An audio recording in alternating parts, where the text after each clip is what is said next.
can identify who's stood out this spring and caught your eye? I think everybody's done a good job of improving from where we started to where we are now. We talked about that this morning. We made a lot of improvements in a number of areas, both individually and collectively as groups, and that's what this time of year is for. And training camp will be here in 34 days, so we got to hit the ground running. What do you send them off with after this quick practice today, as far as the typical get better, don't get in trouble, do all that stuff? Is that kind of your basic message to these guys?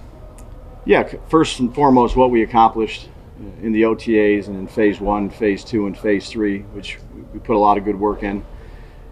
We can't lose that in the next, call it 30 days, in terms of our physical abilities, our techniques, our training methods. We have to come back.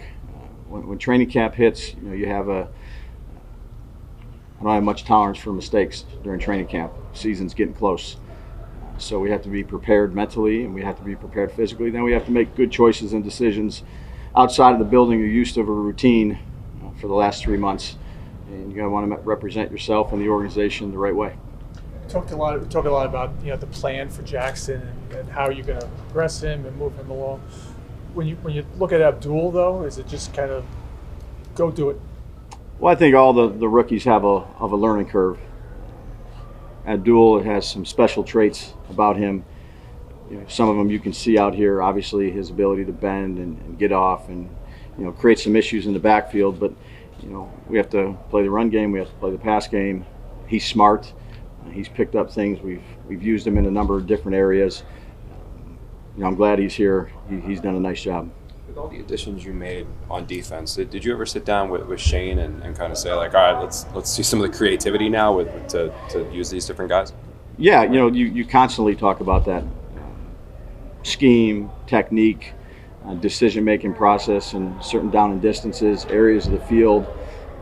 That's a continual conversation. We'll have those, throughout training camp. Shane's done a nice job of orchestrating all those things, as of the position coaches. There's a lot of good give and take. Marquand Manuel, we brought in from the Jets, who's had a lot of experience, has added a lot of value to our defensive staff, as well as Dre and Cox and all the guys that have been here. But that's a constant, communication, offense, special teams, defense. You really kind of figure out your team throughout training camp, and then the early part of the year, and then you try to do what they do well. Brian, we haven't seen Malik practice this spring or talk to him. How's he doing? He's doing good. Yep. Any concerns about him being ready for the start of training camp? No. Nope. What was the plan with him this spring then? Is it just a situation where it just needed rest, or what? What's? Yeah, we were just every person's at a different part in, call it rehab, if you will, or prehab, and we just did what we thought was best for Malik to try to get him as healthy as we can. When did you kind of realize he was going to need the rest? Because he did a lot of stuff at the Pro Bowl and all, and then there was just the gap to show up here and hasn't really done too much. Yeah, he's had some issues, like I said, in the past in college with it, and again, that was the plan that we came up with for him and for our football team.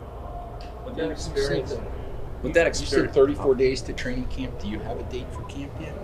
Yeah, we're as Patty asked yesterday, we're real close on that, but it'll be. Things change, but right now it'll be the 22nd. On injury front, what about Cam Scadaboo? I'm sorry, Charlotte. No, that's okay. Cam and Darius, how they're doing? They're progressing. You expect them to be ready? Yeah, again, we got 34 days here. They'll do everything they could do to get ready, and hopefully they'll be ready to go. Did they do something here, or they came in with something pre-existing? We haven't seen them do much of anything. Yeah, I mean, they're rehabbing and doing the things we're asking them to do. It seems like you are on the side of caution in the spring with putting guys out there, especially in live drills. What's your philosophy sort of on that? Philosophy is if they're ready to go, they're going to be out there, and if they're not, they're going to rehab. Is it the same standards as the regular, as season-wise? You're saying?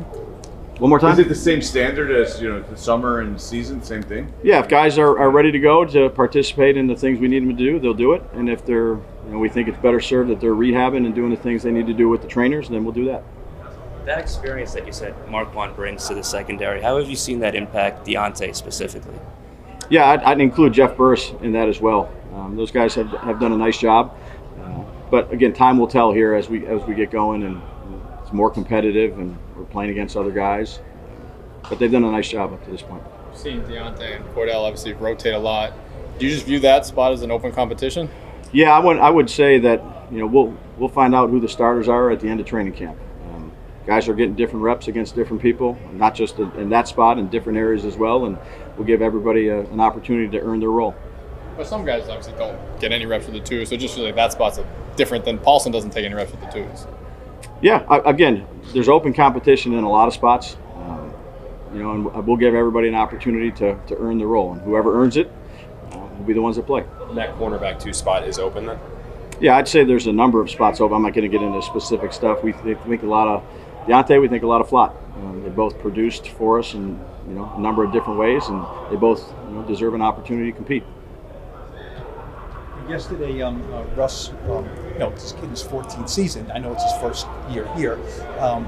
Was presented with, well, you're looking forward to taking a little bit of a break now, and he was like, no. Is that just kind of something he said, or do you expect him to take a break? He was like, no, I wish we could keep going. I wish we could keep going. Yeah, I think he's got a routine after being in the league for 14 years. He loves this whole process. Loves the spring, loves the weight room, loves doing everything he can do to get ready for a season. That's why he's had the success that he's had. I'm sure he'd keep going if he could keep going. But he has a good routine that he's followed for a number of years to get himself ready for July. I know quarterback's a little different position than most in regards to the information and what you ask from them. Quarterback, I'm talking about. I'm with you. I didn't know. I'm sure. Yep. With Jackson, what do you tell him? In the next 6 weeks or whatever, going into the summer, like what's your advice to him on sort of the best way to handle it as a quarterback? Yeah, it's not much different than the other positions. He's going to have time to work on his craft individually, fundamentally, when he goes away, but he's going to have to do a good job of staying in his iPad, if you will, and reviewing the things that we've covered. You can't have much contact with them during the next few weeks until they get back. The rookies will be back earlier than the veterans. We'll get going with him, but he's got a lot of studying to do. I know he'll do that. He's going to have his playbook. He's going to have his video with him. So he'll grind away. Dave, do you send guys off, like we always talk the end of the season about exit meetings? Do you have exit meetings now and send guys off with kind of checklists of what you want them to work for? And is it everybody or just select guys? Yeah, so when they get here, all the coaches, individual coaches, meet with each player in their room, and then the core special teams guys meet with Gobi. They go through a number of things that we think they're doing really well or they've done well on tape, whether it's a free agent, a rookie, someone we had last year, and things that we think they need to improve on and focus on throughout the spring. And then at the end of the spring, you sit down with them again, all the individual coaches meet with them again and say, okay, this is what we got accomplished. We said A, B, and C need to improve. Look, A, B, and C all improved, but maybe not as much C.